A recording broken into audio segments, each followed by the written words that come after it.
ఊళ్ళల్లా దేవుళ్లకు కొబ్బరికాయలు కొట్టినాక మంచిగా కొబ్బరి ముక్కలన్నీ కట్ చేసి ఇంత చక్కెర అయితే చక్కెర బెల్లం ఉంటే బెల్లం కలిపి సమ్మక్క సారక్క పలారమని రాజేశుని పలహారమని కీక పెట్టంగానే వాడకట్టు పోర్లందరూ ఉరుకుతారు.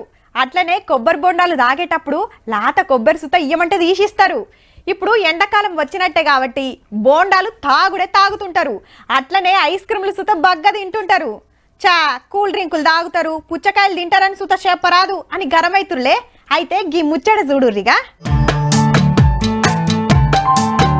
ఈడ బుడ్డదానికి నాయన తినిపిస్తున్నది, ఇటు అన్నలు కూసొని తింటున్నది, ఈ కాక సప్పరిస్తున్నది ఐస్ క్రీమే. అట్లాని వెనిలానో స్ట్రాబెర్రీనో కాదుల్లో కోకోనట్ ఐస్ క్రీమ్. అగో అదేం ఐస్ క్రీమ్ అంటుండ్రులే, నిజామాబాద్ స్పెషల్ కొబ్బరి బొండాల ఐస్ క్రీమ్.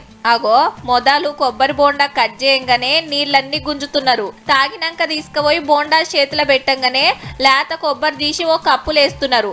అందులోనే ఇంత vanilla ice cream dry fruits mix కలిపి ఓ చెంచేసి ఇయ్యంగానే కమ్మగున్నదనుకుంటా సప్పరిస్తున్నారు. మనకి ఇవాళ తెలిసింది గాని కొబ్బరి బొండాల ఐస్ క్రీమ్ దందా షానొద్దులాయనట నడవబట్టి. బుడ్డ పొరల కాంచెల్లి ముసలోళ్ళ దాకా శీతం మంది పోతుర్రు కొబ్బరి నీళ్లు దాగి ఐస్ క్రీమ్ తినటానికి. ప్రతి రోజు 2-3 తాగిపోతాం ఇక్కడ. ఇంటికి కూడా కొండ పోతాం. మరి భీమ్గల్ నుంచి వస్తాం మేమిడికి. కొబ్బరిది ఐస్ క్రీమ్ బాగుంటది, అందుకోసం వచ్చిన. బాగుంది, ఒక 2-3 టైమ్స్ వచ్చిన. బెంగళూరు గోవాకి వెళ్ళి తెప్పిస్తారట బోండాలు. చూస్తే లోకల్ వాటికంటే జరంత పెద్దగానే ఉన్నాయి. నీళ్లు సుతా మంచిగానే వెళ్తాయట.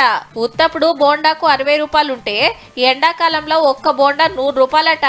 ఐస్ క్రీమ్ ఇస్తురు కాబట్టి రేట్ ఎక్కువనేమో అనుకునేరు. ఉత్త నీళ్ల ధరేనట. కొబ్బరి ఐస్ క్రీమ్ ఫ్రీగానే ఇస్తారట. గర్భిణీ స్త్రీలకు ప్రత్యేక బోండాలు, షుగర్ వ్యాధికి డయాబెటీస్ పేషెంట్లకు కూడా ప్రత్యేక కొబ్బరి బోండాలు. ఇక్కడ ఉపాయం ఉన్నోడు ఉపాసం ఉండడంటే గిదే కావచ్చు. కడమదందాలోళ్ళు ఒకటి కొంటే ఒకటి ఫ్రీ ఆఫర్ పెట్టినట్టు మనోళ్ళు కొబ్బరి నీళ్లు తాగితే కొబ్బరి ఐస్ క్రీమ్ ఫ్రీ పెట్టిరన్నట్టు. అదిరిపోయింది కదా ఐడియా.